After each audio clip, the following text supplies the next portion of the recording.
ನಮಸ್ಕಾರ ಯೂಟ್ಯೂಬ್ ಮಂದಿಗೆ. ನಿಮ್ಗೆ ಯೂಟ್ಯೂಬ್ದಾಗ ಇನ್ನೊಂದು ಟಿಪ್ಸ್ ಐತಿ, ಅದನ್ನು ಕೂಡ ನಾ ಹೇಳ್ಕೊಡ್ತಾನೋ. ಹಂಗೆ ಇಲ್ಲಿ ಸೈಡ್ ತೋರಿಸ್ತನಲ್ಲ, ನೀವು ಕೂಡ ನೋಡ್ರಿ.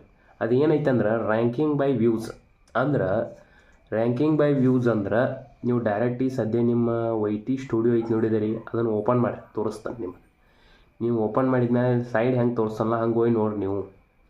ಡೈರೆಕ್ಟ್ ಈಗ ರ್ಯಾಂಕಿಂಗ್ ಬೈ ವ್ಯೂಸ್ ಅಂದ್ರೆ ನಾವು ಒಂದು ವೀಡಿಯೋ ಮ್ಯಾಗ ಕ್ಲಿಕ್ ಮಾಡ್ತಾನೋ, ಆ ವೀಡಿಯೋ ಮ್ಯಾಗ ರ್ಯಾಂಕಿಂಗ್ ಬೈ ವ್ಯೂಸ್ ಹೆಂಗೆ ಇರ್ತೈತೆ ಅಂದ್ರೆ ಅಲ್ಲಿ ಕೆಳಗೆ ನೋಡ್ರಿ ನೀವು. ರ್ಯಾಂಕಿಂಗ್ ಬೈ ವ್ಯೂಸ್ ಅಂದರೆ ಟಾಪ್ 2 ಐತಿ ಸದ್ಯ. ಅದು 2 10 ಇದ್ರದೈತಿ, ಅದ್ರೊಳಗೆ 2 ಐತಿ ಸದ್ಯ. ಅದು ರ್ಯಾಂಕಿಂಗ್ ಬೈ ವ್ಯೂಸ್ ಒಳಗೆ ಅಂದ್ರೆ ಯೂಟ್ಯೂಬ್ದವ್ರ ನಮ್ಮ ವೀಡಿಯೋ ತೋರಿಸ್ತಿರ್ತಾರೆ ಅದನ್ನು ಆಲ್ಮೋಸ್ಟ್ ಎಲ್ಲ ಜನರಿಗೂ. ಆದರೆ 2 ಅಂದ್ರೆ ವ್ಯೂಸ್ ಒಳಗೂ ಕಮ್ಮಿ. ಈ ಸದ್ಯ ಹಾಕಿ 23 ತಾಸು ಆಗೈತಿ, ಆದರೆ 2 ಓಡಾದೈತೆ ಅದು ವೀಡಿಯೋ. ಇನ್ನಾದರೂ ಹಿಂಗೆ ರ್ಯಾಂಕಿಂಗ್ ಬೈ ವ್ಯೂಸ್ ಬರಬೇಕಾದ್ರೆ ಯೂಟ್ಯೂಬ್ ಟಿಪ್ಸ್ಗಳದಾವು, ಅವ್ನು ಕೇಳ್ರಿ. ಹಂಗೆ ನಮ್ಮ ಚಾನಲ್ ಸಬ್ಸ್ಕ್ರೈಬ್ ಮಾಡಿರಿ. ಈ ರೀತಿ ಹಂಗೆ ಮಾಡೋದಪ್ಪ ಅಂತೇಳಿ ನಿಮಗೆ ಏನಾರ ಬೇಕಾದ್ರೆ ಕಮೆಂಟ್ ಮಾಡಿರಿ. ದಯವಿಟ್ಟು ನಾವು ಹೇಳ್ತೇವೆ, ಈ ವಿಡಿಯೋ ನೋಡಿದ್ರೆ ಲೈಕ್ ಮಾಡಿರಿ, ಹಂಗೆ ಕಮೆಂಟ್ ಮಾಡಿರಿ, ಸಬ್ಸ್ಕ್ರೈಬ್ ಮಾಡಿರಿ, ಮರಿಬೇಡ್ರಿ. ರ್ಯಾಂಕಿಂಗ್ ಬೈ ವ್ಯೂಸ್ 1 2 3 5 ಮಟ್ಟ ಪಕ್ಕ ನಿಮ್ಮ ವಿಡಿಯೋ ಹೋಗುವಂಗೆ ಮಾಡ್ತಾನೋ. ಜಲ್ದಿ ಸಬ್ಸ್ಕ್ರೈಬ್ ಮಾಡಿರಿ, ಮರಿಬೇಡ್ರಿ.